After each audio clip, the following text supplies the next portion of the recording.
when I put that title and description in, I thought I was speaking last time, which was the summer solstice. And then things shifted around, as they often do in life. You know, we think things are nice, firmly planted, we've got everything in the garden just exactly the way we want it. And then life happens, and things shift and change, and we work with it. Yes? Yes. Yes. And we are in a time of radical shift and change. And those of you who have been listening to me are aware that from my background in anthropology and future studies, I am of the opinion that the cultural framework we have been living in is coming to an end, and a new one based on earth and spirit is coming into place. And that's very. And even though many of us have known this for a lot of years and done a lot of work so that it didn't have to be horribly, terribly awful, it's still not very easy. You know, when the baby kid is breaking through the egg, it doesn't look very even birth, even when it's an easy and lovely one, which we know your daughter-in-laws will be, Clementine, I love it. It's still a little messy. Cleaning up is not always easy. So messiness is part of life also. And it's hard when we are trying to be so clean and tidy and orderly that everything needs to be exactly the way we think it ought to be, to allow the messiness. And in our culture, we have equated messiness with not okayness. We have said messiness is not of the light. What? What? Right? Our lovely gardens here, and I saw Colleen for a few moments. She's not here yet, but the gal who manages our gardens has a very natural way of doing that. And every now and then someone will come in and say, oh, we need to tidy all that up. It needs to be neat and orderly. And she's going, no, this is how nature does. So again, you know, what is acceptable is a function of what we have been taught is good. And we have been taught that light is good and dark is not. And so we have lit up all of our streets so that our cities glow for miles. I can always tell when I'm approaching the city and I'm driving at night, right? And within 10, 15, 20 miles of the city, you can see the glow. Oh, good. I'll be there in less than that. So that glow of the light, yes, is what we have chosen as our belief in good. Now, I remember the first time I was asked to go inside into the dark womb of my being with my awareness. It was when I was just beginning to understand about deep communion and prayer and beginning to experience what are called shamanic journeys. And I was afraid because I had been taught that in that darkness was evil. And that if I went into that space, I would only find evil. That was very scary. Many years ago, but every now and then I recall. I had been so trained to only go for the light, never allow any hint of darkness in my feelings, in my words, in my expression, and certainly not in my inner experience.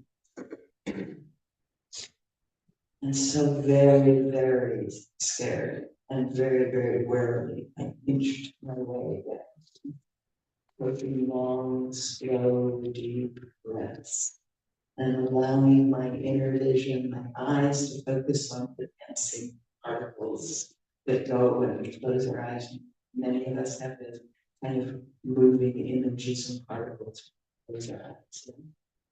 and going deeper and deeper into, oh my goodness, it's not scary. Oh my goodness, it's warm and welcome. Oh my, there's love in this core space that we be. And I began to equate that with the womb. That space in which all of us are totally supported and supplied and nurtured, constantly just for being. We don't even breathe, we're just being. And we're totally supported, totally nurtured. Oh my goodness. And if our parent, if the woman carrying us in her womb was at all aware, we were also feeling love. And so I began to be aware that there was a different kind of light within us. And it was kind of a dark light, if you know, a warm light. Some people will equate it with the infrared spectrum, that deep red, warm blueness that is a dark light. And I learned that in that place, I could feel all the nourishment and supply and support that I was wanting from the world around me. And then I realized that the more time I spent in that feeling of having and experiencing all this love, support, and supply, opened up the world around me so that it began to flow toward me. So the lack that I had been feeling and the fear that I had been feeling was now being replaced by a deep comfort and allowing and awareness and discovery of how things really are.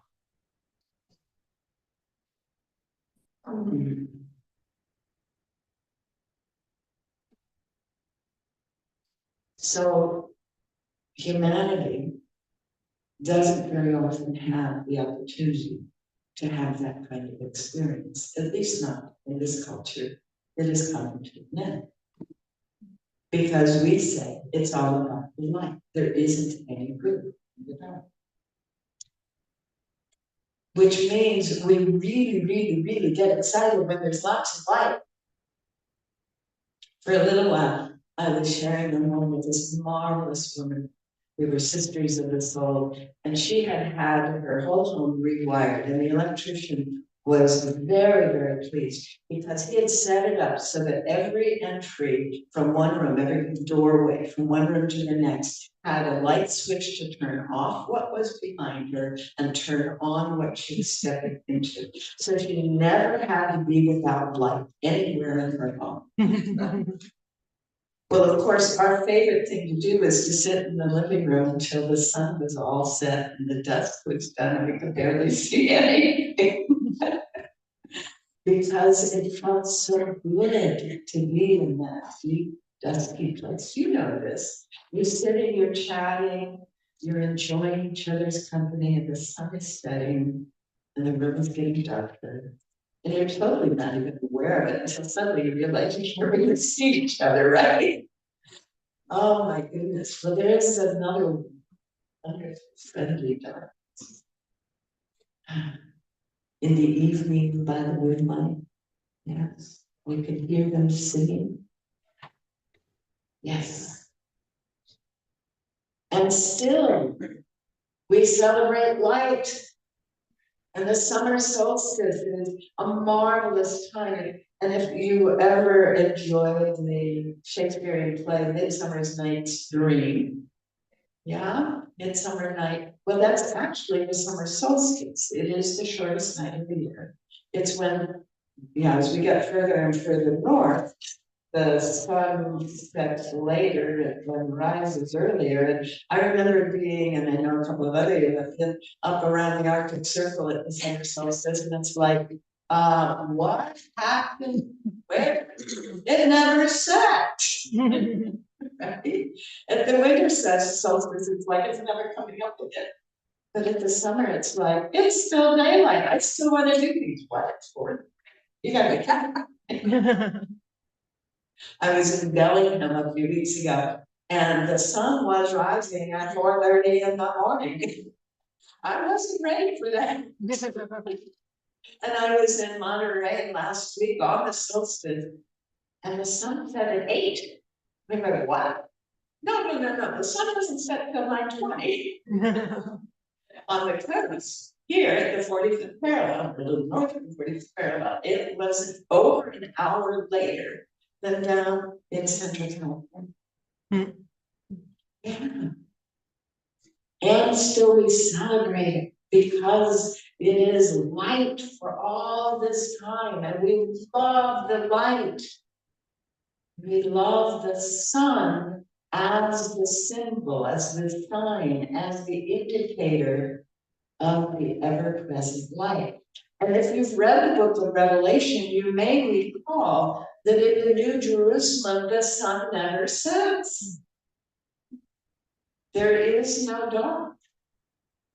There is only perennial light.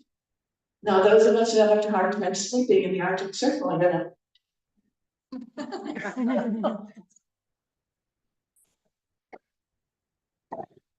And as with all things in our natural world, the sun is a sign, a symbol, an indicator of something else. And even if we go back to the ancient Persian tradition, where the sun and fire are the symbol of divine, they are the symbol of divine. They're not worshiping the sun, they're not worshiping fire. Akhenaten did not worship the sun in Egypt. He used the sun as the sign and the symbol of the one that is the provider and source of all that is, the spiritual energy, the life energy.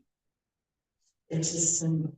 And so gold became very, very popular because, well, the sun kind of looks yellow when you can actually look at it. And gold and the sun were the same thing. And my friend chose to do that for me when she made that necklace for me. But the behind the appearance is always the symbol, and that's the first real step in the development of our spiritual awareness. We're taught initially that it's all about the thing. There is a baby in a manger, and that is a thing. There is a person that is doing this. And then we realize, oh, wait a minute. The baby in the manger is a symbol of something else. The sun is a symbol for something else. The tree of life is a symbol for the way we are interconnected through roots and branches for all in every way. Yes? Yes. Thank you. Yes, so everything is a symbol for the deeper understanding. And one of the African Americans, actually African Canadians, that I was reading as I was putting this together says, light in your mind is true. Light in your heart is knowledge. Light in your soul is wisdom. Light in your life is the unending, infinite source of being that we call God. Maybe you will learn. No. Julie, we don't love you, we don't judge you. It's okay. We know all is well and it's hurting. And it's okay. Well, and that actually brings us to where that light comes from in us. Yeah, it is here always. And we experience it in many, many. And sometimes the compassion and the love and the faith we are holding allows us to experience the light when we're feeling surrounded by and infused by it. The light that comes from our compassion and our love and our faith in each other. That's what illuminates the world. That's what we are radiating when we are simply being. That light that realizes there are no real barriers, no real separations between us and anyone. That light is shared. That light is who we are together.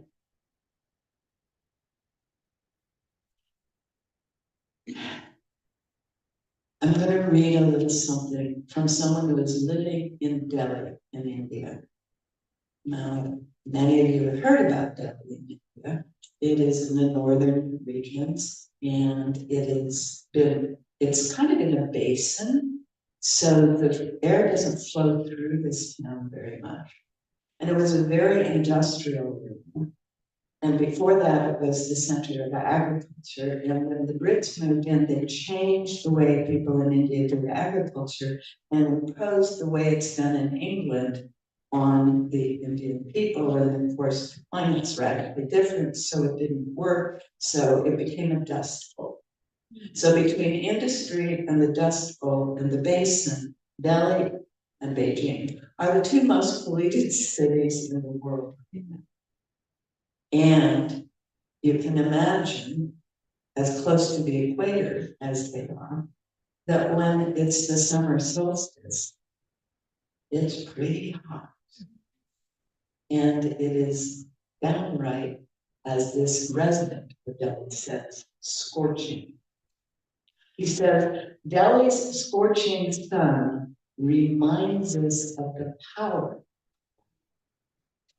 I got to drive across California in 100-degree heat a couple weeks back, and wow, right? You're in the shade, it's 80-ish, it feels so good. You step just a little tiny bit out into the sun and you feel the intensity of it. Intensity, the power of the light. It actually nourishes life, he says, and illuminates the world. But did you know that we each have an inner light just as powerful? So he gets the sun is showing us what's going on in us. And that light can be scorching, but it also can be illuminating.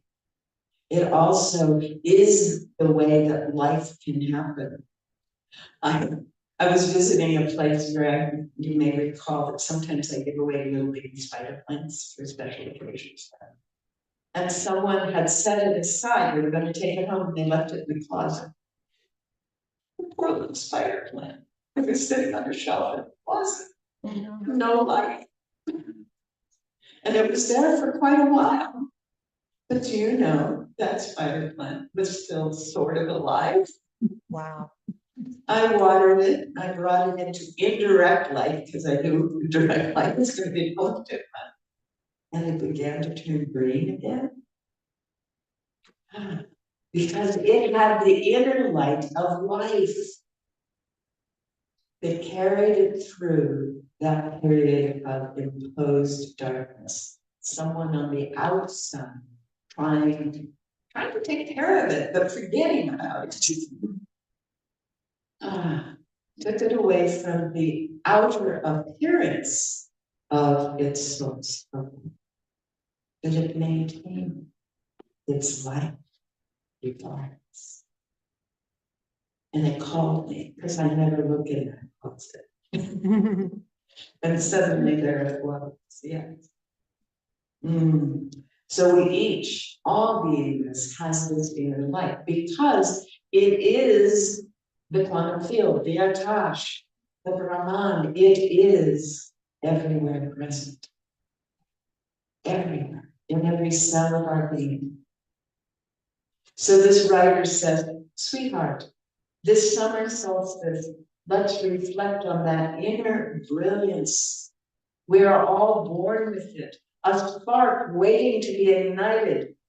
Sometimes life dims that spark, and sometimes it gets buried by self-doubts, confusions, and uncertainties, or negative influences. They might stick us in the closet.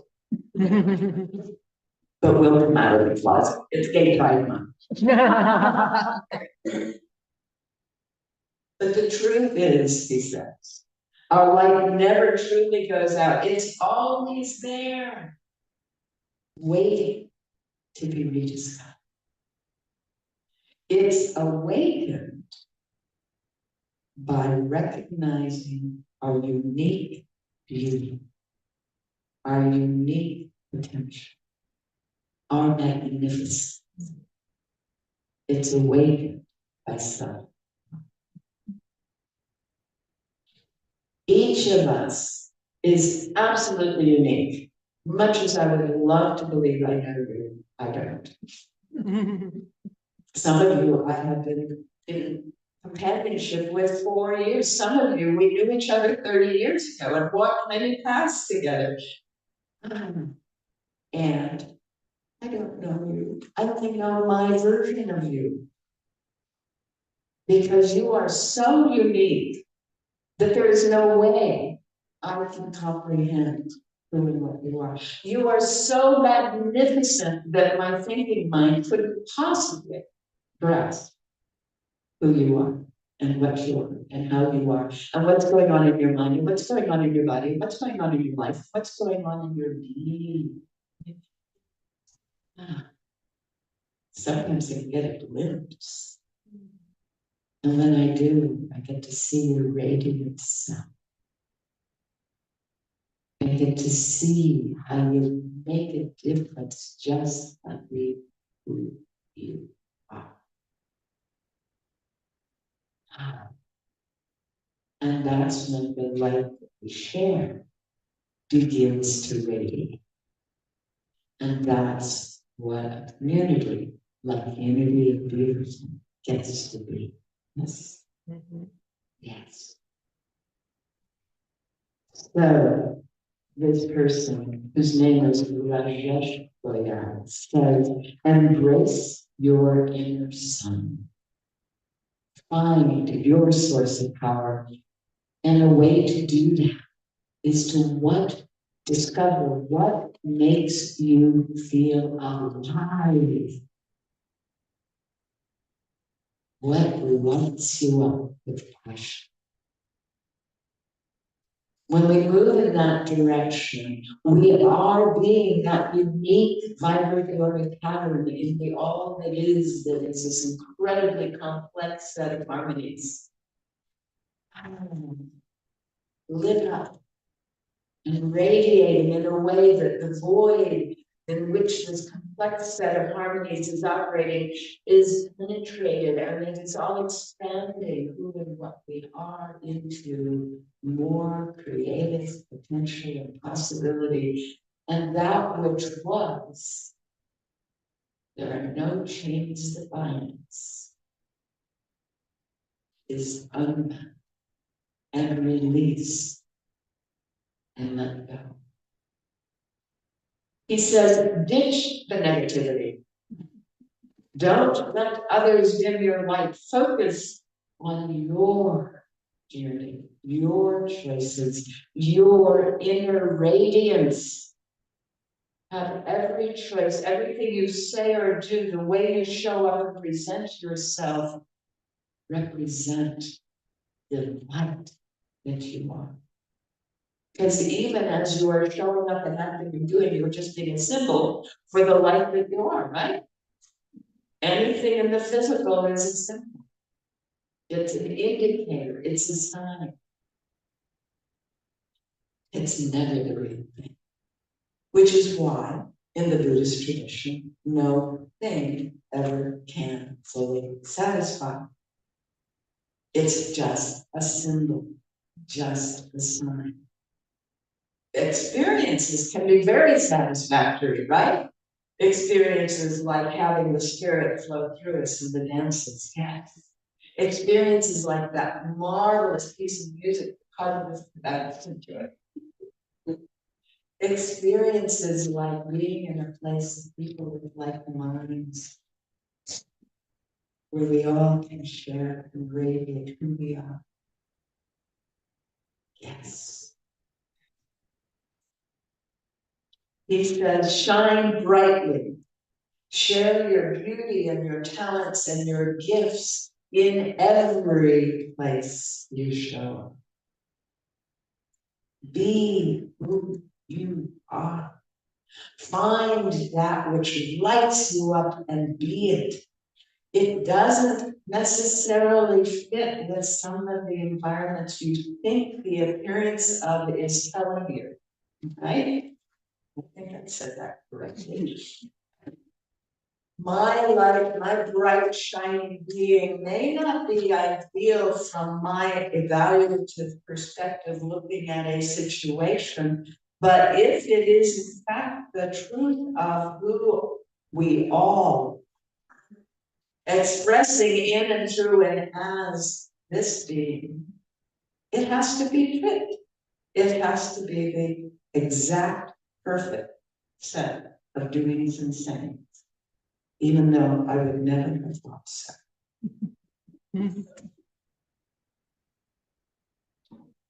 So Rajesh goes on, let today be the day.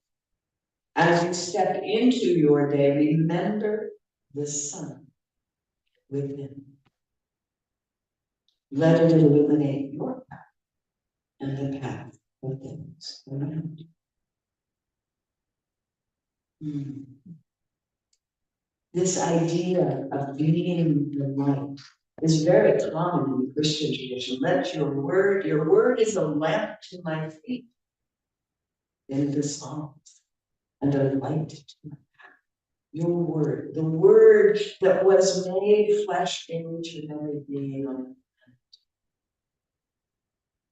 is a light to my feet. We don't need to be afraid of what appears to be darkness, because we are the light.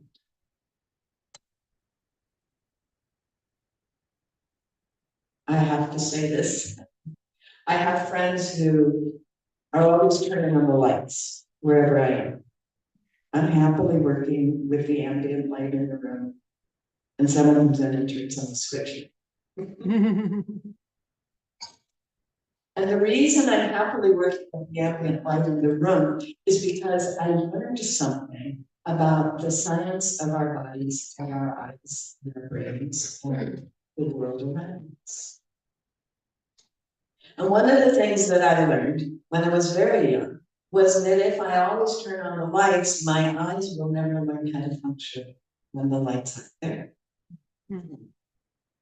And one of the ways I used to track whether I had enough vitamin A is if I could see clearly in the dark. Because we can. This body that we are all occupying and manifesting in this moment, in case you didn't think you were creative, just look at yourself. You are creating this now, but it is part of an ongoing creation that we have called evolution. And now we have evidence that the Homo species, the species called Homo, which means man, has been around over 2 million years. Fire's only been around, a couple 100,000 years. So humanity was functioning quite well without artificial light for a long time. We saw in the dark. We were able to walk past in the dark. We were able to take care of each other. It's in the physiology of the human body to be just fine under starlight conditions. It doesn't work real well at the bottom of the cave. I gotta tell you that. I tried. But it does work just fine anywhere that there is at least starlight. The human body evolved to be able to function. I have a friend who says, there are plenty of photons here. And then it turns out that as we look at the life of those who had the fire, they became centralized. Their life became centralized around the fire. So looking into the light was a huge part of life. And we all love it. Yeah, an open fireplace or a campfire, we love looking at those flames. And I think it's because we feel that kindred connection, the light in the flame, the light in the flame is us. And we are looking at this random dancingness, but it is us. And we can go into it and feel that. And we lose the thinking mind in the contemplation of the flame that we are. So it was the beginning of the various species of the genus Homo that are all using tools, cooking food, etc., to have this contemplation of the flame. Equally capable of walking around outside the car, equally able to be aware of anything that was out of harmony in the moment. That's the shaman's job, by the way, is to simply be aware of anything that's not harmonious in us and around us, and to restore harmony, which is why the dances are so powerful. They are, the dances of universal peace, are developed by people who know how to restore harmony in us and around us. They are shamanic. Isn't that cool? So in our physiology, we have the capacity to function at the level of starlight, no problem. We just get out of the habit because we turn on the lights all the time. If you want to reduce your electric bill, try not getting the lights. But then we have this next stage. It turns out, are you ready for this? We are emitting photons all the time. We are actually putting light into whatever environment we're in. Our cells speak to each other with photons. They send little laser beams to each other. Who knew? You don't need a great big device with a lot of mirrors. We are light beings radiating and emitting lights in the physical as well as the spirit. And if we can allow ourselves to accept, we can let go of being afraid of the appearance of darkness around us, because that's all it is. Whether we're going inside to where we've taught has been a scary place, whether we're stepping outside of a lit environment into an unlit environment, it's always lit. We all have the capacity to see exactly what is ours to be in every environment. Emma Hopkins used to say vision is a spiritual faculty. As a spiritual faculty, it is limitless and infinite and cannot end. Vision is the light that we are. And so we get to experience more and more powerful awareness of truth, of love, of harmony, and the light that is everywhere, always, that we call God.